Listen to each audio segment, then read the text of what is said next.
मंडळी, विषयाला सुरुवात करण्यापूर्वी हा व्हिडिओ नीट काळजीपूर्वक पहा।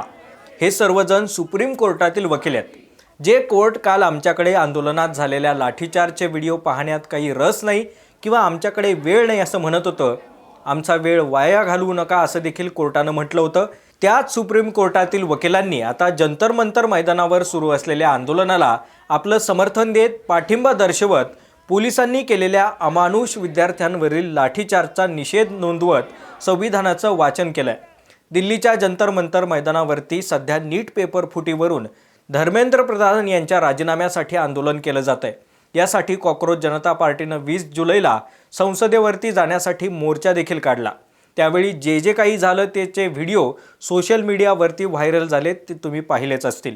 पोलिसांनी विद्यार्थ्यांना कशा पद्धतीनं मारलं याचे सगळे व्हिडिओ तुमच्या समोर आहेत आणि या एका दिवसानं संपूर्ण जगभरामध्ये व्हिडिओच्या माध्यमातून आंदोलनाची ताकद किती आहे, विद्यार्थी आंदोलन का करतायत, त्यांच्या मागण्या काय आहेत आणि सरकार त्यांच्याशी कशा पद्धतीनं वागतंय हे सगळं काही क्षणात पोहोचलं। त्यानंतर इथे येणाऱ्यांचा आणि आंदोलनाला पाठिंबा देणाऱ्यांचा ओघ आणखी वाढत गेला। पोलिसांच्या अमानुष लाठीचार्ज नंतर दुसऱ्याच दिवशी जे काही राजकीय पक्ष, त्यांचे नेते आणि इतर मोदी सरकार विरोधातील गट थेटपणे मैदानात उतरले नव्हते, ते दुसऱ्याच दिवशी रस्त्यावर पाहायला मिळाले। राहुल गांधींनी पंतप्रधान मोदींच्या घराबाहेर आंदोलन केलं। संसदेत गेल्या 3 दिवसांपासून विरोधकांनी सरकारला घेरलंय आणि रस्त्यावरती कॉकरोच जनता पार्टी उतरलेली आहे। यासोबतच 18 जुलैला ज्या दिवशी सामाजिक कार्यकर्ते सोनम वांगचुक जे जंतर मंतर मैदानावरती आपलं आमरण उपोषण करत होते, त्यांचं अजूनही आजच्या 26व्या दिवशी उपोषण सुरूच आहे।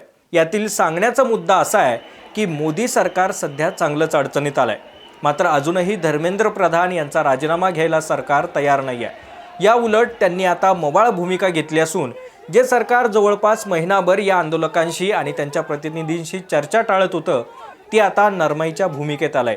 काल वांगचुक यांच्या 25व्या उपोषणाच्या दिवशी जेव्हा त्यांना गुरुग्राममधील मेदांता हॉस्पिटलच्या ICU मध्ये हलवण्यात आलं, तेव्हा मंत्री JP नड्डा आणि जितेंद्र सिंह यांनी त्यांची भेट घेत विचारपूस केली आहे। सध्या त्यांची तब्येत ही स्थिर असल्याची माहिती डॉक्टरांनी दिली आहे। दरम्यान ही भेट झाल्यानंतर सोनम वांगचुक यांनी एक पत्र सार्वजनिकरित्या सरकारकडे दिलंय, जे पाहिल्यानंतर आणि वाचल्यानंतर धर्मेंद्र प्रधान यांच्या राजीनाम्याबाबत त्यांची भूमिका बदलली का असं प्रश्न उपस्थित झालाय। तेव्हा वांगचुक यांनी दिलेल्या पत्रामध्ये काय लिहिलंय, त्यांच्या मागण्या बदलल्यात का आणि प्रधान यांचा थेट राजीनामा नाही तर राजीनाम्याचा विचार करावा असं सरकारला आवाहन करणारा मुद्दा कसा समोर आलाय, यावरती CJPनं म्हणजेच कॉकरोच जनता पार्टीनं आपलं काय म्हणणं मांडलंय आणि दोन्हींच्या भूमिका आता वेगवेगळ्या कशा वाटतायत हेच आपण या व्हिडिओच्या माध्यमातून पाहणार आहोत। नमस्कार, मी अमोल डोईफोडे आणि आपण पाहताय महाराष्ट्र टाइम्स ऑनलाईन। नीट पेपर फुटीवरती साधा ब्र शब्द देखील न काढणारं सरकार आता बोलू लागलंय। कॉकरोच जनता पार्टीला आवाहन करताना सरकारकडे या, चर्चा करा, तुमचंच सरकार आहे असं सांगितलं जातंय।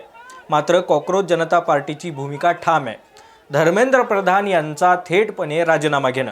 यासाठी जंतर मंतर मैदानावरती लढा सुरूच आहे। तर दुसरीकडे लाठीचार्ज झाल्यानंतर, विरोधी पक्ष आक्रमक झाल्यानंतर 21 तारखेला दोन्ही सभागृहामध्ये सरकार संसदेत नीट पेपर फुटीवर चर्चा करायला तयार आहे असं सांगितलं गेलं। मात्र अजूनही त्याबद्दल कोणताही कार्यक्रम जाहीर करण्यात आला नाही आहे। पहिल्यांदाच NDA खासदारांच्या बैठकीमध्ये नीटबद्दल मोदींनी मत व्यक्त केल्याचं माहिती समोर आल्यानंतर आज दुसऱ्यांदा मोदींनी कोणतीही आडकाठी न ठेवता नीट पेपर फुटीवरून आणि आंदोलनावरून X वरती पोस्ट केली आहे। भाजपच्या वतीनं किरेन रिजिजू, JP नड्डा, जितेंद्र सिंह यांच्यानंतर हळूहळू एक जण आता आम्ही यावर चर्चा करायला तयार आहोत। विरोधकांनी या मुद्द्याचं राजकारण करू नये किंवा विद्यार्थ्यांच्या प्रश्नाला राजकारणाची किनार देऊ नये अशी भूमिका मांडली जाते। तर विरोधी पक्ष दररोज मोदी सरकारला संसदेमध्ये घेरत नीटबाबत सविस्तर चर्चा करण्यासाठी मागणी करतोय।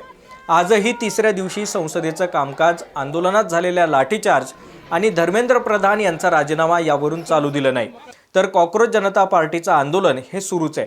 या सगळ्या वेगानं घडणाऱ्या घडामोडींमध्ये काल सरकारच्या वतीनं गुरुग्राममधील मेदांता हॉस्पिटलमध्ये केंद्रीय मंत्री JP नड्डा आणि जितेंद्र सिंह यांनी भेट घेतली।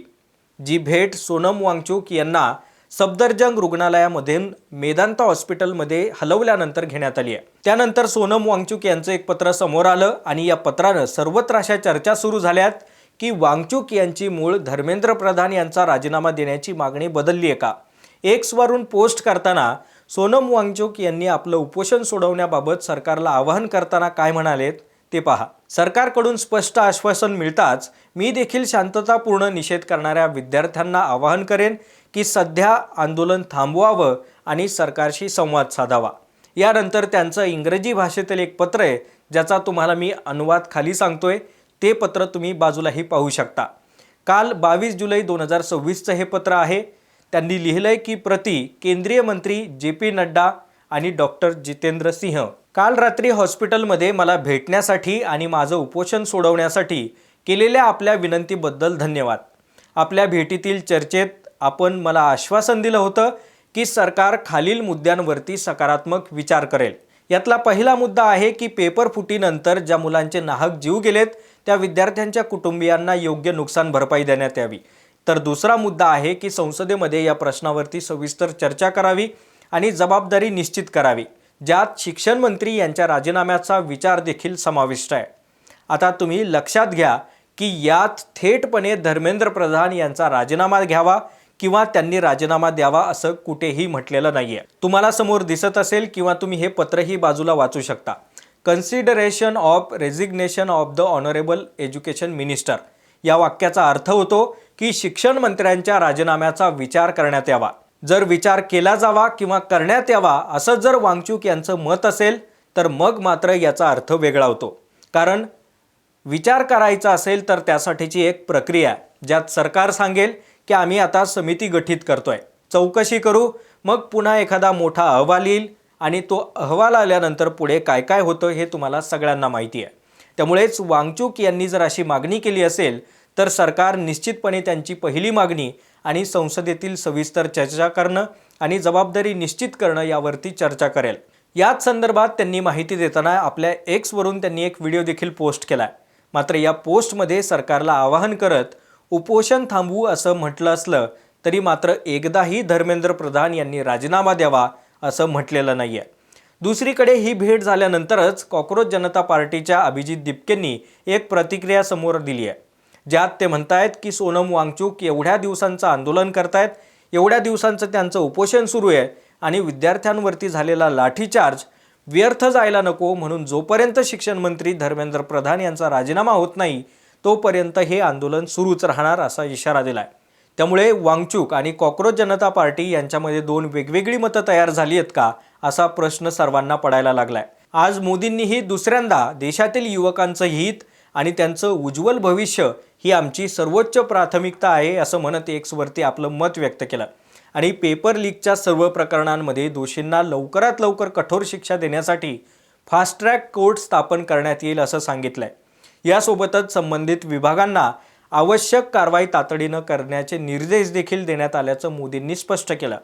तेव्हा येणाऱ्या काळामध्ये याआधी करण्यात आलेल्या 13 जणांच्या अटकेशिवाय सरकारनं आज घोषित केलेल्या निर्णयावरती काय काय केलंय हे आपल्या सगळ्यांना पुढे पाहायला मिळणारच आहे। कॉकरोच जनता पार्टीच्या आशुतोष रांका यांनी देखील मोदींना उत्तर देत फास्ट ट्रॅक कोर्टानं किती मुद्दे सुटलेत आणि किती प्रश्न संपलेत हे सर्वांना माहीत असल्याचं सांगत आपलं मत मांडलंय। त्यामुळे कॉकरोच जनता पार्टी आपल्या मुख्य मागणीवरती ठाम आहे की प्रधान यांचा राजीनामा हवाच। मात्र वांगचुक यांची भूमिका आता मवाळ झाली आहे का किंवा त्यांनी राजीनाम्याशिवाय सरकारशी चर्चा करण्यासाठी संवादाची दारं खुली केली आहेत असा सवाल आहे। सध्या विरोधक आपल्या मागण्यांवरती ठाम असून युवकांच्या मागण्या मान्य करत मोदी सरकारनं धर्मेंद्र प्रधान यांचा राजीनामा घ्यावा, भ्रष्ट शिक्षण व्यवस्था सुधारावी आणि सर्व विद्यार्थ्यांची माफी मागावी अशी मागणी केलेली आहे।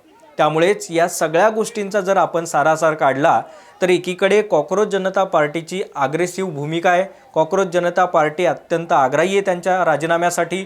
दुसरीकडे सोनम वांगचुक यांनी मवाळ भूमिका घेतल्याची दिसतीये। तर गेल्या 3 दिवसांपासून राजकीय विरोधक जे मोदींच्या विरोधात मैदानामध्ये उतरलेत ते संसदेमध्ये आणि संसदेच्या बाहेर अशा दोन्ही ठिकाणी मोदींना घेरण्याचा प्रयत्न करतायत। दरम्यान येणाऱ्या काळामध्ये कॉकरोच जनता पार्टीचं हे आंदोलन कशा पद्धतीने सुरू राहणार, वांगचुक यांची भूमिका पुढील काळामध्ये कशी असणार आहे, हे आंदोलन थांबणार की सरकारच्या वतीनं सोडवण्याचा प्रयत्न केला जाणार आणि मोदींचे विरोधक हे सरकारला कशा पद्धतीनं घेरत राहणार हे पाहणं महत्त्वाचं ठरणार आहे। तुम्हाला या सगळ्या मुद्द्यांवरती काय वाटतंय आम्हाला आपलं मत नक्की कळवा। व्हिडिओ आवडला असेल तर जास्तीत जास्त लाईक करा, शेअर करा। सोबतच कॉकरोच जनता पार्टी आणि वांगचुक यांची दोन वेगवेगळी मतं झाली आहेत का या संदर्भात तुम्हाला काय वाटतं आम्हाला स्पष्ट सांगा। व्हिडिओ आवडला असेल तर जास्तीत जास्त लाईक करा, शेअर करा। सोबतच आमच्या महाराष्ट्र टाइम्सच्या YouTube चॅनलला सबस्क्राइब करा। आमच्या फेसबुक आणि इंस्टा पेजला देखील फॉलो करा।